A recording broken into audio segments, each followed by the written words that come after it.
بسم الله الرحمن الرحيم. اللهم صل وسلم وبارك على رسول الله. ازيكم يا حبايبي، عاملين ايه؟ يا رب تكونوا بخير.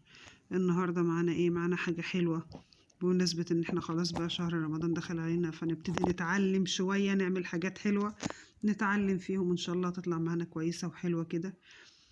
انا مبدئيا اول مره اعمل الهريسه. اعتقد ان دي هريسه مش بسبوسه، البسبوسه يعني طريقتها تانية خالص. اول مره اعملها فقلت ايه، لازم اتعلمها كده واعملها واطلع شطوره. يلا بينا نشوف الطريقه بتاعتنا. اول معايا هنا ايه، معايا نص كيلو سميد ناعم بما يعادل 3 كوبايات من دي. يعني انا معايره كل المكونات بنفس المج ده. عندي هنا رشه بيكنج باودر، رشه فانيليا، نص معلقه نشا. انا بحب ادخل النشا في الوصفات دي. يلا هنقول المكونات التانية واحنا بنفضي. احنا معانا كوباية جوز الهند وتقريبا نص كوباية دقيق او كوباية الا ربع كده دقيق. هنزل الاول بالسميد بتاعي، بعدين هنزل بكوباية جوز الهند ناعم، ونص كوباية دقيق او كوباية الا ربع دقيق، وهنزل بالفانيليا والبيكنج باودر، يعني رشة بيكنج باودر صغيرة عشان ما تقولوليش هي مش كيك، بتخليها خفيفة وحلوة، والدقيق كمان بيخليها خفيفة وحلوة. هقلب المكونات الجافة دي مع بعضها عشان احنا لسه ما خلصناش. نركن بقى المكونات بتاعتنا على جنب. قلنا ايه، 3 كوبايات سميد او نص كيلو سميد، معانا كوباية جوز الهند وكوباية الا ربع دقيق، ورشة نشا ورشة بيكنج باودر ورشة فانيليا. عندي هنا بقى في حلة نضيفة كده حلوة بتلمع، هنزل بمعلقتين عسل جلوكوز او بما يعادل ربع كوبايه، نص كوبايه حليب او نص كوبايه لبن، لا كوبايه الا ربع لبن، ونص كوبايه سمنه. لازم المكونات بتاعتي تبقى مظبوطه عشان العجينه تطلع معايا مظبوطه. وكوبايه سكر. هاخد المكونات دي هروح على النار، انا مش عايزاها تسخن، انا عايزه يدوب العسل بس يتفك، العسل الجلوكوز اللي انا حطاه يفك معايا. قلنا نص كوبايه سمنه، هفكه كده على النار، معلقتين عسل جلوكوز، كوبايه الا ربع حليب، وكوبايه سكر. شايفين هي، بصوا يعني حتى لو سخنت منك عشان الجو ساقع وعارفين العسل بيبقى ماسك، نسيبها تبرد شويه. المهم ما افضيهاش سخنه على المكونات بتاعتي. هنزل بقى بالخليط السائل، احنا عملنا الايه، الخليط الجاف، ننزل بقى بالخليط السائل، السمنه على اللبن على العسل على السكر، واقلب. انا مش بعجن، انا بقلب، يعني بشرب المكونات لبعضها مش بعجن.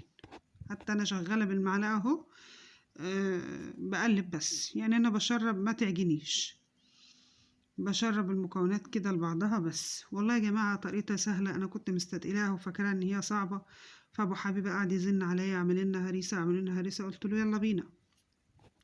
طبعا خلصت الايه، العجينه بتاعتي هقسمها نصين عشان انا عايزه اعملها ايه، هريسه محشيه، عشان انا بحب الزبيب بقى وجوز الهند والسوداني والحركات دي.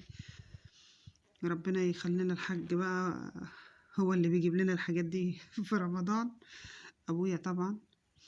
عندي صينيه هنا مدهونه سمنه، هنزل بنص الكميه بتاعه العجينه او نص الايه، عجينه الهريسه بتاعتي، اسويها كويس. انزل بقى بالايه، اي مكسرات عندك تحبيها في الدنيا، اي مكسرات موجوده عندك، لو عندك شويه جوز الهند لوحده، لو شويه سوداني، لو شويه زبيب، انا بحب طعم الزبيب. انزل بيهم ايه، واحده واحده، اخد بالي ان هي ما تروحش الحشوه، ما تروحش على الحروف عشان ما تتحرقش مني. بجد يا جماعه والله العظيم كانت طعمها جميل، يعني انا بقول لكم اول مره اعملها، بس فعلا طعمها كان حلو والطريقه كانت سهله. انزل بقى ايه، خلصت فرد المكسرات بتاعتي او الحشوه بتاعتي، انزل ببقيه ايه، العجينه واحده واحده كده، افردها، وبعد كده اساوي بقى ايه براحتي، اسويها بايديا. هعمل ايه، هبل ايدي كده طراطيف ايدي ميه واسويها. طبعا انا مش هصور وانا شغاله بايديا عشان الناس ما تقوليش ايه، البسي جوانتي والبسي جلافز والكلام ده كله، انما انا الحمد لله ايدي نضيفه. سويتها كده وظبطتها وسويتها حلو وسويتها كلها، ويعني ما خليتش حاجة من الحشوة بتاعتي باينة. طبعا انا مولعة الفرن، ههدي النار علشان انا عايزاها تبقى مستوية كويس وتبقى حمرة من كل ناحية، وهتشوفوا شكلها في الاخر عامل ازاي. بجد والله طلعت تحفة.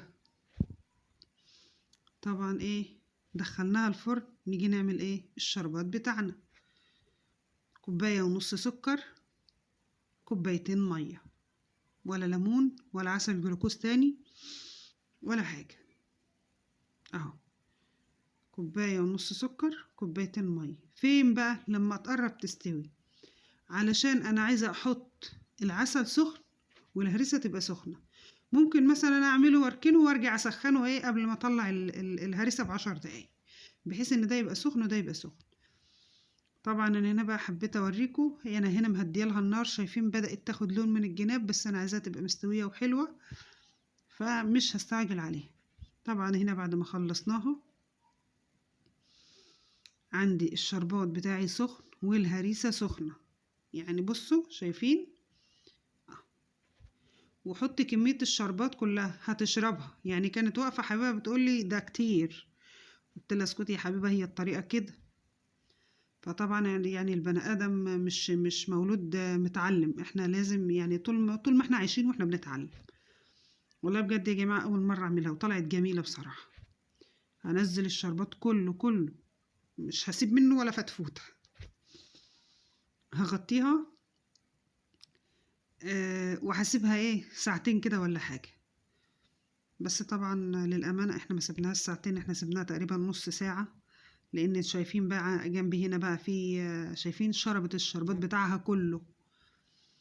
يعني هي شربت والله حطيت الشربات بتاعها كله. طبعا احنا بقى الشوك جاهزة، فرحنا والسكاكين يعني هم صبروا بالعافية ان انا ايه اقطعها واخلص الفيديو بتاعي. يعني كان في ناس واقفين هنا ورا الكاميرا وهي بتصور في الاخراج. قطعناها طبعا كده بالسكينة بتاعتنا.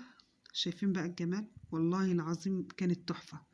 بصوا بقى، بصوا حدثوني عن هذا المقطع. بصوا يعني والله العظيم بصراحة انا تسلم ايديا، والله ينور عليا ان انا عملتها وطلعت بالنتيجة دي. بجد يعني تسلم ايديك يا ام حبيبة. والله كان طعمها تحفة وكانت جميلة، انضف من بتاعت بره وانضف من الكلام ده كله. يعني بصوا وحاجة، يعني انا حطيت جبت ب15 جنيه سميد نص كيلو، والافضل السميد اللي هو الفارت ده اللي بنشتريه، حلو وجميل. طبعا يا جماعة والله انا اول مرة اعملها، والله طلعت بجد جميلة. يعني لو حابين تمشوا على الوصفة، وعايزة اقول لكم ان انا مش شيف حلويات، انا افشل واحدة في الحلويات. انا الكنافة يعني قليل لو عملت كنافة امي بتعملها وبتبعتها لي. انا الحمد لله يعني شيف او شاطرة في المطبخ، في المحاشي بقى، حمام، مش عارفة وكل اللي كان من ايدي يعني شهد بهذا. انما شيف حلويات يعني مستحيل. فيعني لازم الواحد يتعلم برضو عشان ايه نبقى شاطرين وكده.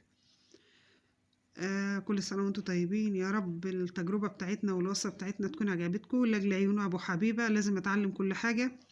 ما تنسوش الاشتراك في القناة. بحبكم في الله.